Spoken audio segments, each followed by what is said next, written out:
I'm here today to talk about a comic that I really enjoyed, and this is not a YouTube series, but if there's another one, I decided that I would call this How I Read, and the episode is Tokyo Higoro by Taiyo Matsumoto. There are 3 volumes to this series, and the third and final volume came out in Japanese in the fall of 2023. The first English translation of the first volume came out in January 2024. This is made using a digital download PDF that the Japanese publisher had available on their site as a promotion before the third volume came out. I do own a lot of Taiyo Matsumoto. I know there's no Go-Go Monster here, you don't have to tell me, but I just haven't picked it up yet. But I like his stuff. The American publisher is Viz, and they will have it in English. They're happy to sell it to you right now. The Japanese one is, I think the pronunciation is Shogakukan, and this is always available because books are easier to find in Japan. They don't sell out so much. Very briefly, I've been living in Japan for about 20 years and I speak Japanese, but I'm not perfectly fluent. When I read Japanese, I'd say I'm about a 12-year-old's level, so don't take me as a translator. And if there's something a little different, I don't think it hurts the overall meaning, but trust the English translation or whatever's localized for your region. The person is much more professional than I am. I'm reading the Japanese one because post-pandemic, the English version costs triple the price here. Economics was a really great reason for me to improve my Japanese. If you want to pull out a Google Translate on your phone, you can zoom in on panels and see what the text generally means. Also, I come to some conclusions about the book at the end. I did a lot of art theory in university, and it's reflected in my approach to analyzing books. I think there's a prismatic quality to art analysis, where the way I see it has to do with who I am and where I am, and those cause certain associations. Possibly, likely, you're going to read this and you're going to take something completely different from it, and that's cool too. I'm right and you're right. It's possible that all of these people are seeing different facets of some good art. There is not one way to pull this stuff apart. This book is about comic making in Tokyo these days. The English translation of the title is Tokyo These Days. And so far in the book, there's been 7 chapters of life in Tokyo for comic makers. The small apartment life of living in Tokyo and being comic obsessed and working on comics. And then all of a sudden, the 8th and final chapter of this book features a new character. This is Mrs. Kiso. She might have appeared somewhere, but she wasn't a character that I knew when knew who she was when I opened the book. So we have to go into it very cold. This is the first page, and we can see her, and it's like she's looking at you in the panel, and she's the feature of the panel, but the speech balloons are not her talking. She's in between the speech balloons and is in the background of the panel. If we look at the larger page, we see this is the lunchroom of a grocery store and the ladies are all talking about their kids. I don't think this is very important stuff textually, but more setting the character. They're talking about how good their children are and school and if they're successful or not. And then at the bottom, they're asking her about it. And she just adds that her son is skipping school a bit and he's got some weird ideas going on. And now take a second here and think about who she is. Try and form an opinion. You see her, and it's not necessarily a compelling character.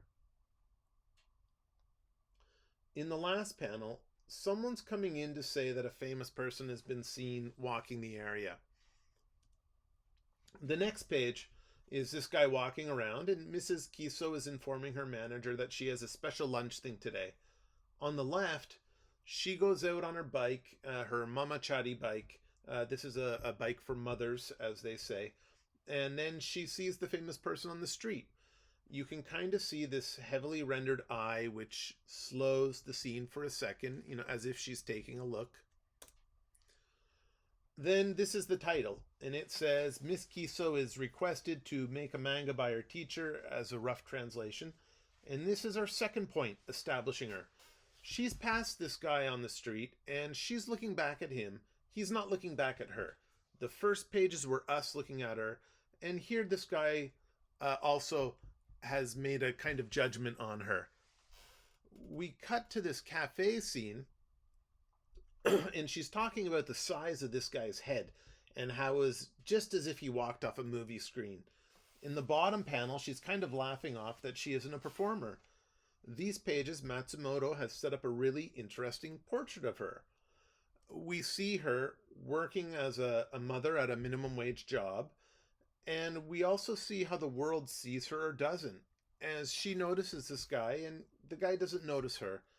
And then at the cafe, we see how she sees herself. She's self depreciating and she doesn't think she's special. Matsumoto did this in 5 pages, and it's a very surface level image of her, but it's very organic. It doesn't feel like he's checking boxes to establish character. Let's go to the next page. So here she is, still with this man. This is Mr. Shiozawa. He is the closest the book has to a protagonist. He's a comics editor that has come out of retirement to make a new manga. We don't know what this is about, but they're talking about comics. She hasn't made any in a while, and she doesn't have any sort of confidence. And she's saying, he's saying he wants her to do some comics with him, but that the way she feels is most important. He's not going to push her.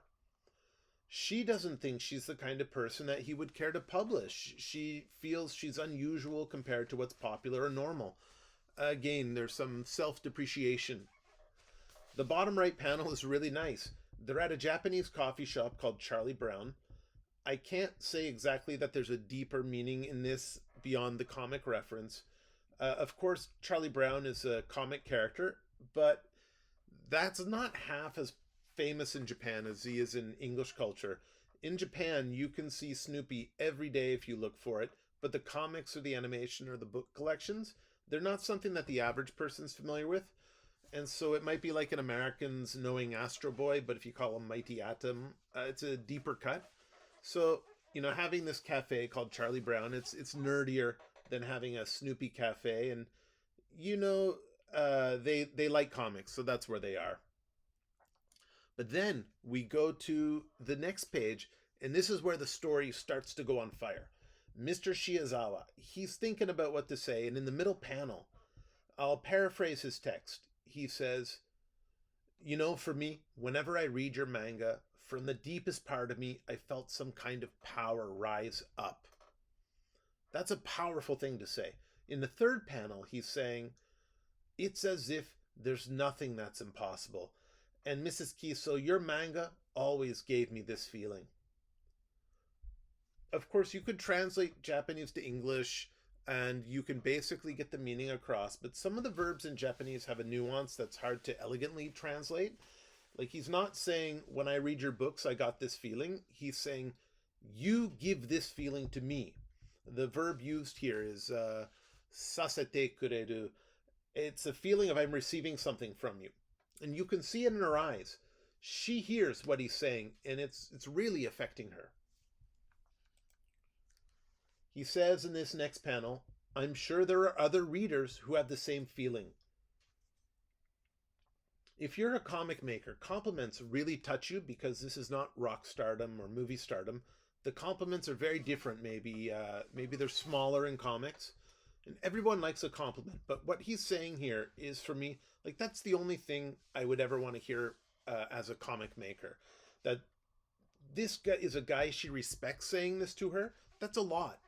So she stops and she says his name. And then we see this really nice panel of time stopping. If you've read Scott McCloud's Understanding Comics, he talks about Japanese manga using these time-stopping panels to show environment or atmosphere, to slow things or accentuate things. And this is not just an aesthetic panel. The words he's saying to her have hit her in a way that she has stopped and the world has gone slowly for a second. Immediately, she jumps in and she just says, we can't sell this kind of manga. Her stuff is out of style. She's giving excuses as to why it's no good. Mr. Shiozawa, he says, that's good. He wants something different. She's getting upset, like she just can't do this sort of thing anymore. This is a person who probably had a lot of dreams for something, and she just doesn't want to even awaken them at this point, it would seem. He lets her know that he understands, and she cools down. At the end, she asks for time to think about it, as she's not even sure she can draw anymore.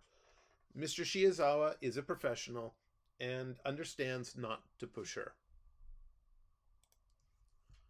From here, we cut back to her job and we see some scenery with a little Maruken music playing in the background.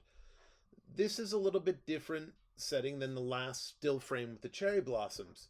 There, time stop. This is just setting the scene. And we see her behind the counter at the register, and she's basically repeating the exact same story about the size of the guy's head, and in a similar way. It's like she had this lunch where she had this emotional experience for a moment. She's shaken it off and gone back to work, slipping right back into her old rhythm. And she's saying this guy had an aura, this famous person on the street, and it was different. Even though this guy breathed the same air as us, he was different. Now, Mr. Shiezawa has told her she's special. He can see it, but she's still thinking about how she isn't special. Mr. Shiezawa, he's already on the train back to Tokyo because that's what he's got to do, and he's out of this comic. She comes home to this typical Japanese apartment, not very big, and she talks to her son here, and she asks if he went to school, and he brushes her off. He has important things going on, but he has something to say. He's talking about his way of achieving universal peace by merging all things together. These are the sort of ideas she mentioned on the first page. Her pose, his facial expression communicate a lot here. And he explains that he has these gloves made with Peruvian crystals that give him special abilities. And she politely replies, "Oh, really?" But her thought balloon is like icky. And he starts explaining to her that he's able to merge the psychological and the physical, dissolve the barriers. And she asks him how much they are. And he says credits and debits. And again, debts. And again, she asks how much. And finally, he says the living and the dead. Again, she asks how much. And he reveals it's 30,000 yen. That's about $220, but in Japan, $10,000. 10,000 yen feels like $100. So, it's like $300. Now she's talking to her husband, and Matsumoto is not kind to this husband. He isn't great for her. She's saying in the top right that it's the value of 240 chuhais. Chuhai is cheap alcohol. If you want to get 9% fruity cocktails for under 200 yen, you can get smashed with chuhai. And I don't drink it anymore, but I did drink it for a time, and it's not associated with a good lifestyle. So that's what her husband has. He's playing some classic games, and he's dismissing her as their son has a part-time job, and he paid for it with his own money, so it's not a big deal. She's a little worried about him, and her husband is like, it's fine, don't worry about it, he's young. Basically, everything she says, he just brushes off. He's too busy playing his game, and the sound effects here are these tiny background noises. The row of 3 panels on the left side, they show the end of their interaction with them looking in different directions. She's asking if it's a good game, and he says, it's nothing special. So why are they talking this way? The next scene starts at the bottom of this page, and we see her at the supermarket, the music of the supermarket coming in. And she starts thinking about the price of yogurt. She's trying to tabulate the taxes on it, how much 3 would cost. But then she's just thinking about 30,000 yen for gloves, and she's not happy. And so, again, these few pages here, we've seen her disconnect from her son. We see her disconnect from her husband, and we see her worries about money. And again, Matsumoto did this all in 5 pages. I'm not assuming that Matsumoto writes this in a mathematical way. I imagine he writes something and he workshops it to the point where it feels right. And afterwards, we can pull it apart and look at it this way. He's set her up on a as a character on the surface level to start, and then he has these three scenes with her son and her husband and her stresses, and they're both sandwiching the Charlie Brown coffee shop scene with Mr. Shiozawa. So this is the start of the story. The roller coaster is at the height of the track and is about to start rolling. So the next image is of the sun, and then the next page is a really big change in how the story is being told. On this page of her, I think the rendering of her face on the bottom left panel, it stands out because he's taking the time to render everything, to slow the panel down, to slow the whole page down.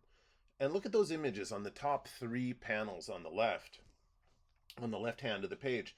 These are really clean and really clear, crisp images.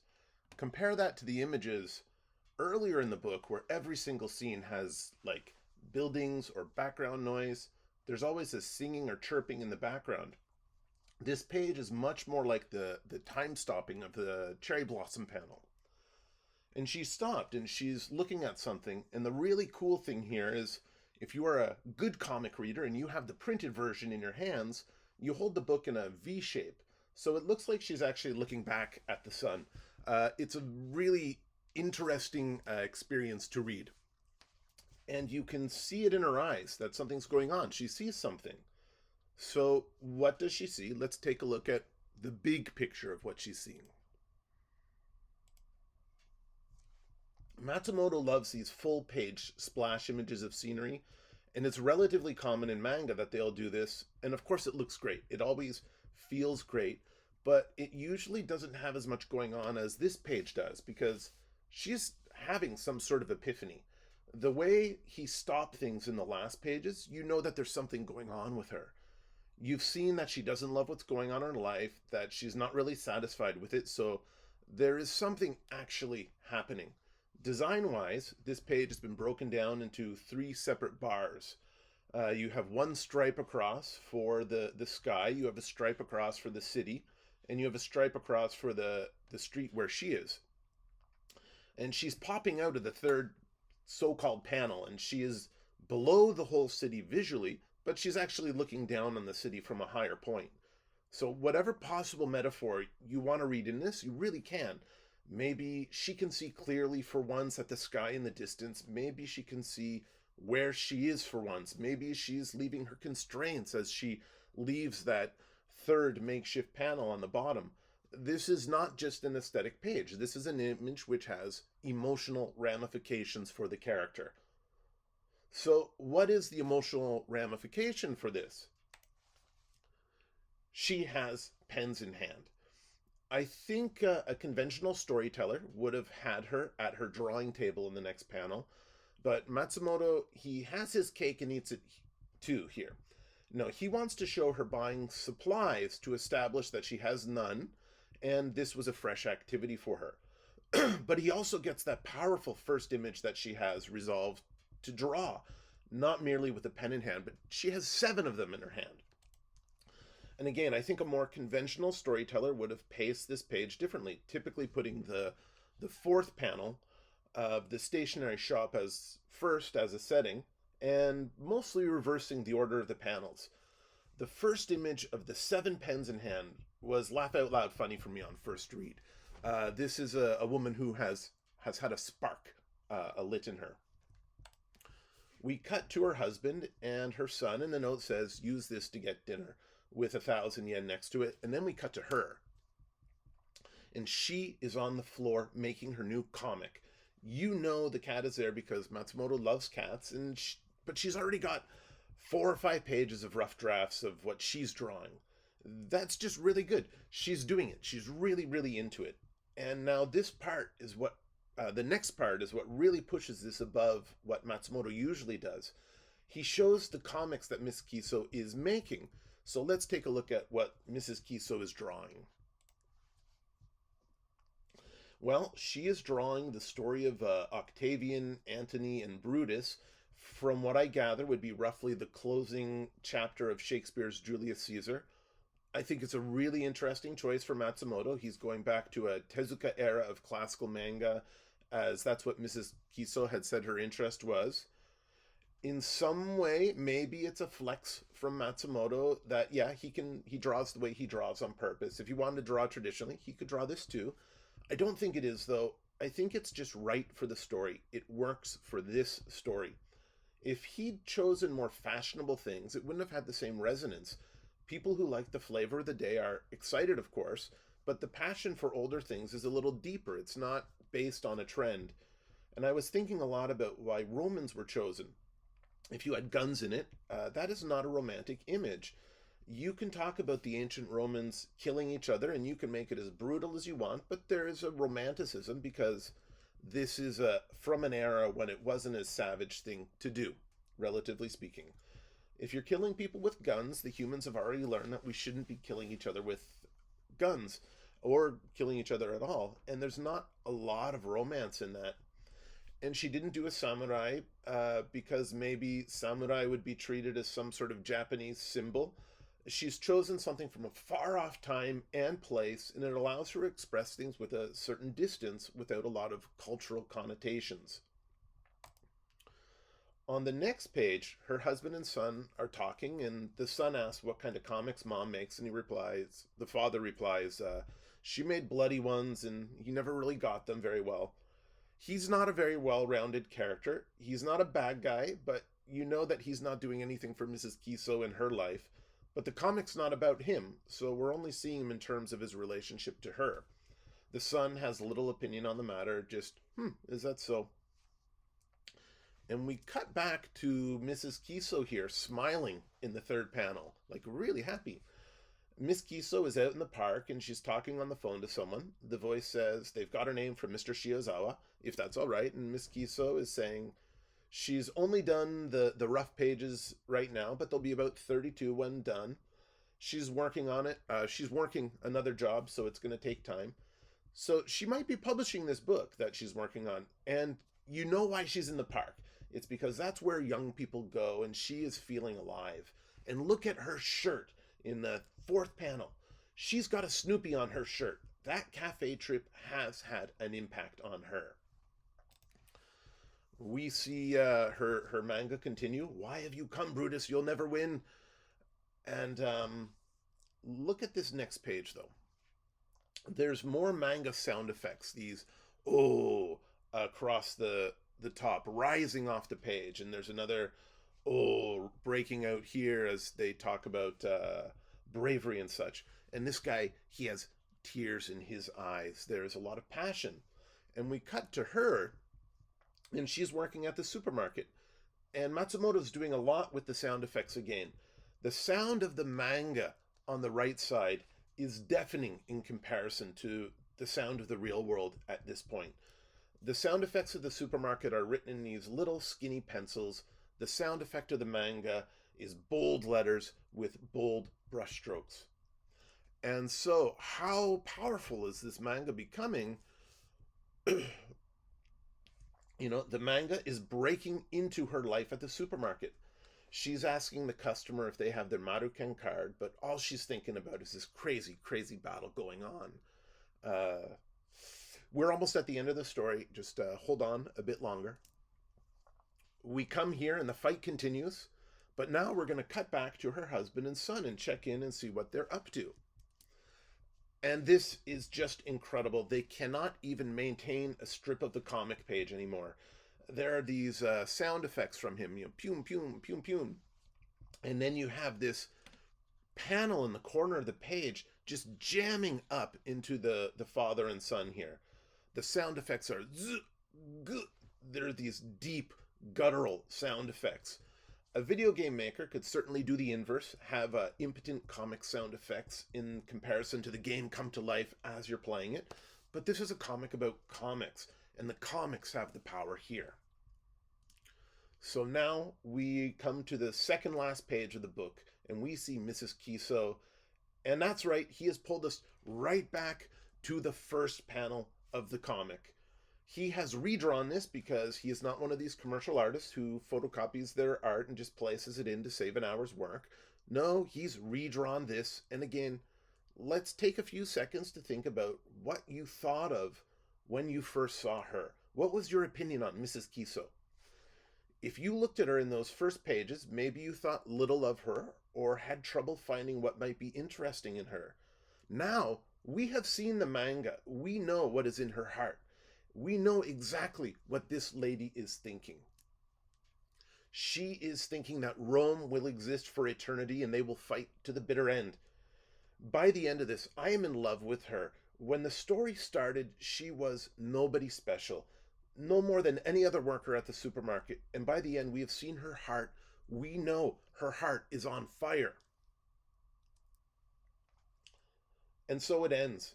And this is the lady who works at the supermarket, and this is the final page of the first volume of Tokyo Higoro. And this is what Matsumoto has left us with. This comic has so many personal, emotional ramifications to me, but I think to all the many masses of people who love comics and never made a living from it, I think they'll tap into them. And even those who do make a living, anybody with a love of the medium should have some emotions at this story. Going back to this page where her son talks about the physical and the psychological, and the credits and debts, which I just took as the cost of living, just money. And then he's talking about the living and the dead. And we see what she has done. So, for virtually no money, she has picked up a pile of pens and brushes, and she has connected the living and the dead. She has brought Brutus, Octavian, and Antony to life. She is showing these comics that they breathe and that they are something that connects people. They break down the barriers of the physical and the psychological. Right now, you have seen into her heart through the manga. You have seen something. We see here that the comic can be the heart of the person.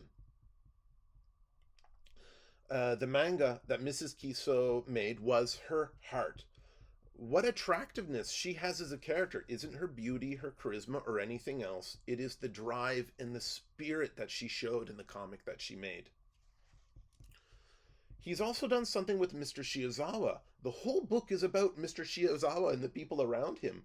The first 7 chapters of the book are all about him, and he's created one separate little story that exists perfectly by itself, and he has connected it to the main story by a thread, and it is so delicate a connection, but it builds the respect that we have for him. The fire had gone out in Mrs. Kiso. She did not have those brushes and pens in her house. She put them away, and she was ready to go back to her life after her lunch with Mr. Shiozawa. So at the very least, he lit the fire again within her. I would like to think that this was always in her heart, and that Mrs. Kiso always had that kind of soul. But she had just kind of tamped it down to raise her kid. She had to live this life that she is living, but the fire was there. It was just sleeping. But thanks to Mr. Shiozawa, she remembers what she had. He's also done a third thing, which is just the awesomest thing he could do. He has shown you that this comic that you are holding in your hands shows Matsumoto's soul. Just as you're reading this comic about this woman whose soul came out in her comics. That is what Matsumoto is doing to you with the book that you've just read. It is the heart of this guy. This is not just a product that we can sell on t-shirts. This is not just a product that you hit like for on Instagram. For he is breaking the barriers of the physical and psychological to connect with us all. So that is how I read Tokyo Higoro by Taiyo Matsumoto. You can get his books through Viz, and you should. Thank you. And why aren't you making something right now? Go do something. Go make something.